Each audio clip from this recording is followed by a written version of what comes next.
இப்போ நாம் படிக்க போகிறது ஏவல் வினைமுற்று வியங்கோல் வினைமுற்று. வினைமுற்றுல இரண்டு வகைப்படும். தெரிநிலை வினைமுற்று, குறிப்பு வினைமுற்றுன்னு பற்றி தெரிஞ்சுக்கிட்டோம். இப்போ ஏவல் வினைமுற்று அப்படின்னா, ஏவல்னா ஒரு செயலை செய்யுமாறு கட்டளையிடுதல் தான் ஏவல்னு சொல்கிறோம். இதை தான் ஏவல் வினைமுற்று அப்படிங்கிறோம். இப்போ பாரு, கடைக்கு போ, பாடம் படி. இதை முன்னிலையில் தனக்கு முன்னாடி உள்ள ஒருவரை செயலை செய்யுமாறு ஏவும் வினைமுற்று தான் ஏவல் வினைமுற்று. அப்போ இதில் ஒருமை பன்மை ஆகிய ரெண்டு இதுலையும் வரும். ஒருத்தரை சொன்னால் அது ஒருமை, பல பேரை சொன்னால் அது பன்மை. எழுது அப்படிங்கிறது ஒருமை, எழுது மீன் அப்படிங்கிறது பன்மை. பன்மை ஏவல் வினைமுற்று எழுதுங்கள் அப்படின்னு சொல்கிறோம், எழுது மின்னு சொல்லுவோம், எழுதுங்கள் அப்படின்னு சொல்கிறோம். அதாவது இந்த ஏவல் வினைமுற்று தனக்கு முன்னாடி முன்னிலையில் தான் வரும். முன்னிலையில் இருப்பவரை குறிக்கிறதுக்கு தான் நம்ம ஏவல் வினைமுற்று பயன்படுத்துவோம். எங்கேயோ இருக்கிற செயலை செய்யின்னு சொல்ல முடியாது, நம்ம முன்னாடி இருக்கிறவரை தான் சொல்ல முடியும். அப்போ ஏவல் வினைமுற்று முன்னிலை பொருளில் தான் வரும். ஒரு செயலை செய்யுமாறு ஏவும் வினைமுற்று. இதில் ஒரு செயல் தான் பண்ணுறோம், அந்த செயலை தான் வினைச்சொல்னு சொல்கிறோம். அந்த வினைச்சொல் ஒரு செயலை பிறர் செய்யுமாறு நம்ம ஏவுறோம்ல, அதனால் ஏவல் வினைமுற்று அப்படின்னு சொல்கிறோம். ஏவல் வினைமுற்றுன்னா என்னது? ஒரு செயலை பிறர் செய்யுமாறு ஏவும் வினைமுற்று ஏவல் வினைமுற்று. இந்த ஏவல் வினைமுற்று ஒருமை பன்மை ஆகிய ரெண்டு வகையில் வரும். ஒருத்தரை செயலை செய்யின்னு சொன்னால் அது ஒருமை, பல பேரை செய்யுங்க அப்படின்னு சொல்லும்போது அது பன்மையில் வரும்.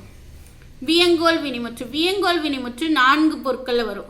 வாழ்த்துதல், வைதல். வாழ்த்துதல்னா பிறரை வாழ்த்துறது, வைதல்னா திட்டுதல். விதித்தல், வேண்டல். வேண்டல்னா பிறர்கிட்ட வேண்டுதுறது, இதை கொடுங்க அதை கொடுங்க ஆகிய பொருட்களில் வரும் வினைமுற்று வியங்கோல் வினைமுற்று எனப்படும். இவ்வினைமுற்று இந்த வியங்கோல் வினைமுற்று 2 திணை, 5 பால், அதுக்கப்புறம் 3 இடம் அதையும் காட்டும். வியங்கோல் வினைமுற்று 2 திணை, 5 பால், 3 இடங்களையும் காட்டும். இதன் விகுதிகளும் இதுக்கு இருக்கு. ஏவல் வினைமுற்றுக்கெல்லாம் விகுதி கிடையாது, ஆனால் வியங்கோல் வினைமுற்றுக்கு விகுதி இருக்கு. க, ய, யர், அல் இந்த 4மே விகுதியில் வரும். வியங்கோல் வினைமுற்று விகுதிகள் க, ய, யர், அல்.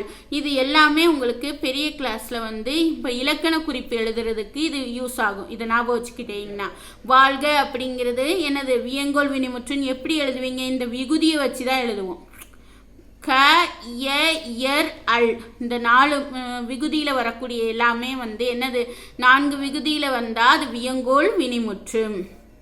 பாருங்க, வாழ்க, ஒளிக, வாழியர், வாரல் இதெல்லாம் என்னது? வியங்கோல் வினைமுற்று. இப்போ வியங்கோல் வினைமுற்றுல விதித்தல் பொருளில் வரும் வியங்கோல் வினைமுற்று தன்மை இடத்தில் வராது. அதாவது 3 இடங்களில் தன்மை இடத்துல விதித்தல் பொருள் வராது எப்பவுமே. அதே மாதிரி இயர், அல் ஆகிய 2 விகுதிகள் தற்கால வழக்கில் இல்லை, செய்யுள் வழக்கில் மட்டும்தான் இப்போ இருக்குது. இப்போ பாருங்க, 2க்குள்ள வேறுபாடு பார்ப்போம். பாருங்க, ஏவல் வினைமுற்று வியங்கோல் வினைமுற்று. ஏவல் வினைமுற்று என்னதை காட்டும்? முன்னிலை பொருளில் மட்டும்தான் வரும், முன்னிலையில் மட்டும்தான் வரும். ஆனால் இது பாருங்க, 2 திணை, 5 பால், 3 இடங்களுக்கும் பொதுவாய் வரும். பொதுவாக வரும். 2 திணை, 5 பால், 3 இடங்களுக்கும் பொதுவாய் வரும். ஒருமை பன்மை வேறுபாடு உண்டு, ஒருமை பன்மை வேறுபாடு இல்லை. எல்லாத்தையும் மொத்தமாக சொல்கிறதுனால ஒருமை பன்மை வேறுபாடு இல்லை இதில். ஆனால் இதில் வேறுபாடு உண்டு. ஒருத்தரை குறிச்சா ஒருமை, ஒருத்தரை ஏவுனா ஒருமை, பல பேரை செய்யுங்கன்னு சொல்லும்போது அது பன்மை. கட்டளை பொருளை மட்டுமே உணர்த்தும். கட்டளை பொருள், இதை செய் அதை செய்யு கட்டளை இடுற மாதிரி மட்டும்தான் ஏவல் வினைமுற்று வரும்.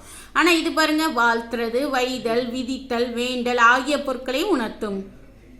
அந்த மாதிரி விகுதி பெற்றும் பெறாமலும் வரும். விகுதி பெற்று வரும், சில இடங்களில் பெறாமலும் கூட வரும். ஆனால் இது விகுதி பெற்றே வரும். விகுதி இதில் இருக்கும், இதில் விகுதி இல்லாமலும் இருக்கும். ஆனால் இதில் விகுதி பெற்றே வரும். இதான் 2க்கும் உள்ள வேறுபாடு. ஓகேவா? இப்போ இதில் இருக்கக்கூடிய மதிப்பீடு பாருங்க. மாடு வயலில் புல்லை மேய்ந்தது. இத்தொடரில் வினைமுற்று மேய்ந்தது. பின்வருவனவற்றுள் இறந்த கால வினைமுற்று எது? நடக்கிறான், உண்பான், ஓடாது. இதெல்லாம் என்னது? நடக்கிறான் நிகழ்காலம், உண்பான் எதிர்காலம். ஓடாதுங்கிறது என்னது? ஓடாதுங்கிறது என்னது? ஓடும் அப்படிங்கிறதுக்கு ஆப்போசிட்டில் இருக்கிறனால ஓடாதுங்கிறது எதிர்மறை வினைமுற்று. படித்தான் அப்படிங்கிறது தான் இறந்த கால வினைமுற்று. அடுத்து பாருங்க, பின்வருவனவற்றுள் ஏவல் வினைமுற்று சொல். எது ஏவல்? செல்க ஏவலா, ஓடு, வாழ்க, வாழிய, இது செல்க, வாழ்க, வாழிய இதெல்லாம் வியங்கோல் வினைமுற்று. ஓடு அப்படிங்கிறதான் ஏவல் வினைமுற்று. வினைமுற்று என்றால் என்ன? தெரிநிலை வினைமுற்று எவற்றை காட்டும்? வியங்கோல் வினைமுற்று விகுதிகள் யாவை? ஏவல் வினைமுற்றுக்கும் வியங்கோல் வினைமுற்றுக்கும் இடையே உள்ள வேறுபாடுகள் யாவை? இந்த 2 கொஸ்டினுக்கு இங்கே பாருங்கள். வியங்கோல் வினைமுற்று விகுதிகள் யாவை? க, ய, யர், அல். ஏவல் வினைமுற்றுக்கும் வியங்கோல் வினைமுற்றுக்கும் இடையே உள்ள வேறுபாடு இந்த கொஸ்டின். ஏவல் வினைமுற்று, வியங்கோல் வினைமுற்று 4 வேறுபாடுகளையும் எழுதணும். வினைமுற்று என்றால் என்னன்னு கொடுத்துருக்காங்கல்ல, பொருள். இங்கே பாருங்க, பொருள் முற்று பெற்ற வினை சொற்களை முற்றுவினை அல்லது வினைமுற்று என்பர். பொருள் முற்று பெற்ற வினை சொற்களை முற்றுவினை அல்லது வினைமுற்று என்பர். அடுத்து பாருங்க, தெரிநிலை வினைமுற்று இவற்றை காட்டும்? தெரிநிலை வினைமுற்று செய்பவர், கருவி, நிலம், செயல், காலம், செய்பொருள் ஆகிய 6 முதன்மையானவை. இந்த 6 வெளிப்படுமாறு அமைவது தெரிநிலை வினைமுற்று. இந்த 6 வெளிப்படையாக அமைவது தெரிநிலை வினைமுற்று. அதுபோக இது என்னது, இந்த 6மே வெளிப்படையாக தெரிகிற மாதிரி இருக்கும். அதான் தெரிநிலை வினைமுற்று. பாருங்கள், இப்போ உங்களுக்கு இந்த பாடம் எளிமையாக புரிஞ்சிருக்கும். மீண்டும் ஒரு நல்ல பதிவில் சந்திக்கலாம். ஏதாவது உங்களுக்கு டவுட்ஸ் இருந்தால் கமெண்ட் பண்ணுங்கள்.